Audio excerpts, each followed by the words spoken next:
Hi viewers, RJ തേര അവർ travel പാർട്ട്ണറിൻ്റെ പുതിയൊരു വീഡിയോയിലേക്ക് എല്ലാവർക്കും സ്വാഗതം. അപ്പോൾ ഇന്ന് ഞങ്ങൾ രാത്രിയിൽ ഡിന്നർ ഉണ്ടാക്കുന്നത് കാണിക്കാം. ഡിന്നറിന് ഞങ്ങൾ പാവ് ഭാജി ഉണ്ടാക്കാമെന്ന് വിചാരിച്ച്. അപ്പോൾ വെളുത്തുള്ളി ഇഞ്ചിയും കൂടെ ചതച്ച് വെച്ചിട്ടുണ്ട്.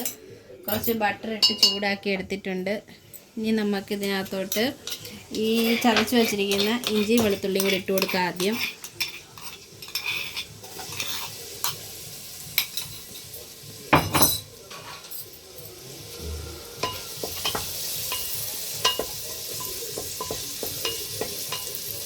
പിന്നെ നമുക്ക് കുറച്ച് പച്ചക്കറി വേണം. ഇവിടെ കോളിഫ്ലവർ, തക്കാളി,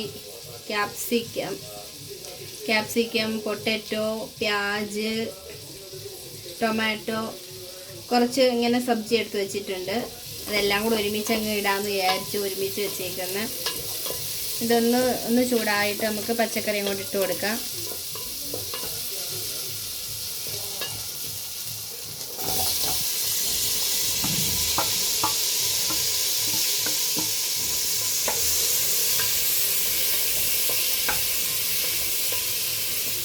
ഇനിയൊന്നുമില്ല, ഇതെല്ലാം കൂടെ ഒന്ന് വേവിച്ചിട്ട് പാവ് ഭാജിയുടെ മസാല കിട്ടും. അതും കൂടെ നമുക്ക് അതിനകത്തോട്ടിട്ട് 5-6 വിസിലടിച്ചിട്ട് സ്മാഷ് ചെയ്തെടുത്താൽ മതി.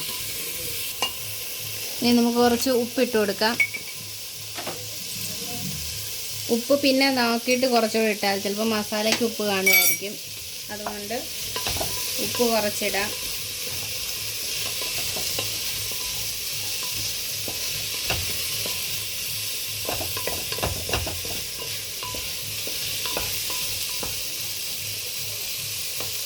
പിന്നെ നമ്മുടെ അടുത്ത് ഇതേണ്ടേ പാവ് ഭാജിയുടെ മസാലയുണ്ട്. ഇത് 10 രൂപയ്ക്ക് വാങ്ങിക്കുന്ന ചെറിയ മസാലയാണ്. ഒരു പ്രാവശ്യം ഉണ്ടാക്കാനുള്ളത് അതുകൊണ്ട് ഇതിനകത്ത് പിന്നെ സബ്ജിയുടെ പടവും പാവിൻ്റെ പടമൊക്കെ ഉണ്ട്. ഇതാ നമ്മുടെ പാവ്. 12 എണ്ണം ഉണ്ട് ഒരു പാക്കറ്റിനകത്ത്. ഇത് ഒരു പ്രാവശ്യം ഉപയോഗിക്കാനുള്ള മസാലയേ ഉള്ളൂ നമുക്ക്. നേരത്തെ വലിയ പാക്കറ്റ് വാങ്ങിച്ച് വെച്ചിട്ടാണെങ്കിൽ ഒരു പ്രാവശ്യം ഉപയോഗിച്ചിട്ട് പിന്നെ എടുത്തില്ല, പിന്നെ അത് പന്നലായിപ്പോയി.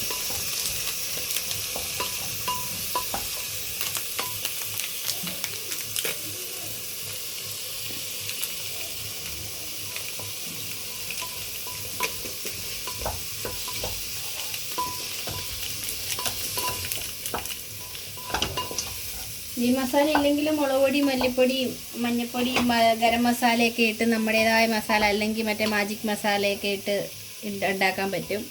ഇതിപ്പോൾ ഉള്ളത് കൊണ്ട് ഇതില്ലെങ്കിൽ അല്ലാത്ത മറ്റേ മാജിക് മസാലയൊക്കെ ഇട്ട് ഉണ്ടാക്കാനും പറ്റും. വെള്ളം ഒഴിക്കട്ടെ. നമുക്ക് ഇതൊന്ന് ഇച്ചിരി വെള്ളം ഒഴിച്ചു കൊടുക്കാം.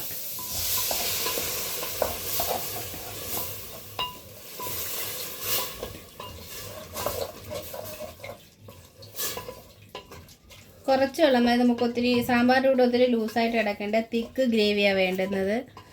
അല്ലെങ്കിൽ നമുക്ക് വെള്ളം ഒത്തിരി ആയാൽ പിന്നെ അത് തിളപ്പിച്ച് ഒന്നുകൂടെ പറ്റിച്ചെടുക്കേണ്ടി വരും.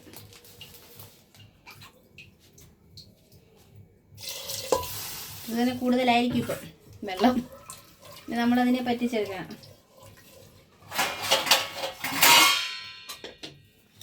നമുക്ക് അടച്ച് വെച്ച് വിസിൽ വരട്ടിക്കാം.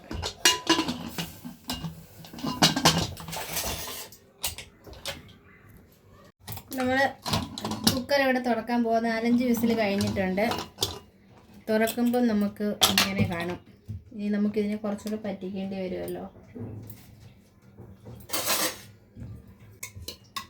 ഇനി ഇതൊന്നുകൂടെ പറ്റിക്കാം.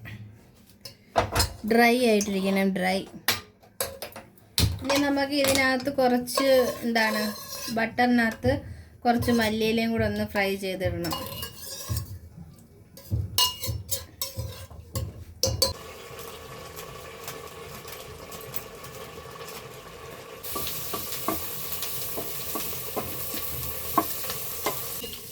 നമ്മുടെ സബ്ജി ഇവിടെ പറ്റിക്കൊണ്ടിരിക്കുന്നുണ്ട്. വെള്ളമൊന്നും പറഞ്ഞില്ല, അത് കൂടുതലായിരിക്കുമെന്ന്. ഇത്രയും വെള്ളം വേണ്ട. സബ്ജി നല്ലോണം, പച്ചക്കറിയെല്ലാം നല്ലോണം ഒന്ന് ഉടച്ചെടുക്കുകയും വേണം.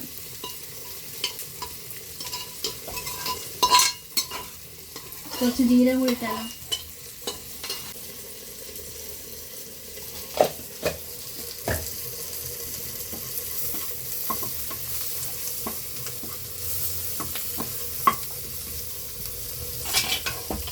ഇനി അതിനെ നമുക്ക് ഇതിനകത്തോട്ട് ഇടാം.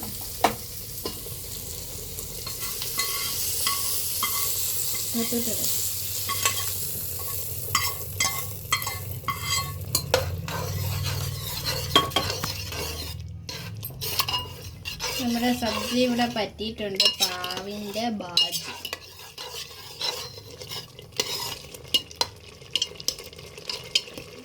സബ്ജിയൊക്കെ നല്ലോണം, കഷ്ണങ്ങളൊക്കെ നല്ലോണം ഉടഞ്ഞിട്ടുണ്ട്.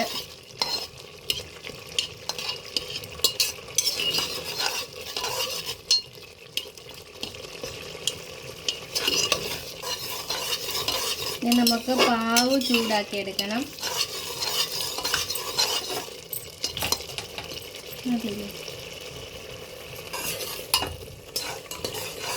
നമുക്ക് പാവ് ചൂടാക്കാൻ നോക്കാം. ഇനി നമുക്ക് ഇച്ചിരി ബട്ടർ ഇട്ടിട്ട് ഈ പാവിനെ ചൂടാക്കി എടുക്കാം.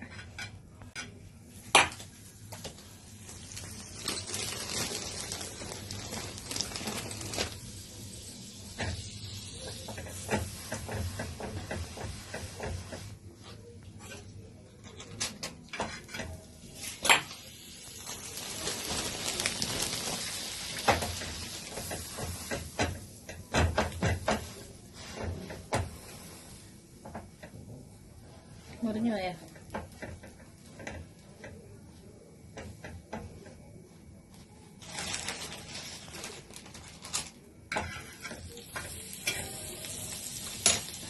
അപ്പം നമ്മുടെ പാവ് ഭാജി ഇവിടെ റെഡി ആയിട്ടുണ്ട്. പാവ് രണ്ടും എടുത്ത് വെച്ചിട്ടുണ്ട്. നമുക്കിനി ഭാജി വിളമ്പാം.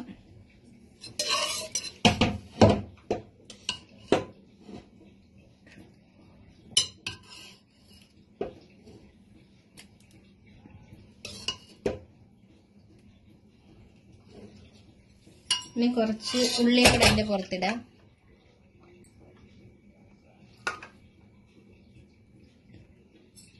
ഇനി അങ്കിത്തിനെ അബിക്കും വിളിച്ചു കൊടുക്കാം. അങ്കിത്തേ, അബി വാ.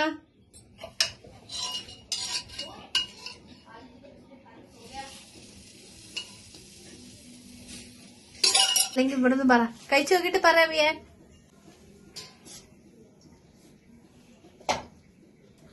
എങ്ങനെയുണ്ട് അബി? ടേസ്റ്റ് ഉണ്ടോ? എന്താന്ന് ടേസ്റ്റ് ഉണ്ട്. അങ്കിത്ത് ഒന്ന് എടുത്തു.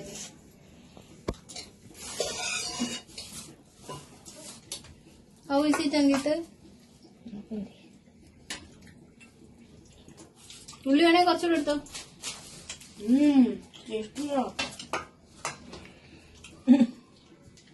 മതി മതി, ഞാൻ പോയി കഴിച്ചു. അപ്പൊ ഞങ്ങളും കഴിക്കാൻ പോവാ. അപ്പൊ നമ്മുടെ ഡിന്നറായിരുന്നു ഇന്നത്തെ. സൺഡേയിലത്തെ ഡിന്നറായിരുന്നു. ഉച്ചയ്ക്ക് ഞങ്ങള് ബിരിയാണി വെച്ചായിരുന്നു. അതൊന്നും വീഡിയോ എടുത്തില്ല, രാത്രിലത്തെ മാത്രമേ എടുത്തുള്ളായിരുന്നു. അപ്പൊ നമ്മുടെ വീഡിയോ ഇഷ്ടപ്പെട്ടാൽ ഒന്ന് ലൈക്ക് ചെയ്യണം, ചാനൽ ഒന്ന് സബ്സ്ക്രൈബ് ചെയ്യണം. And thank you for watching.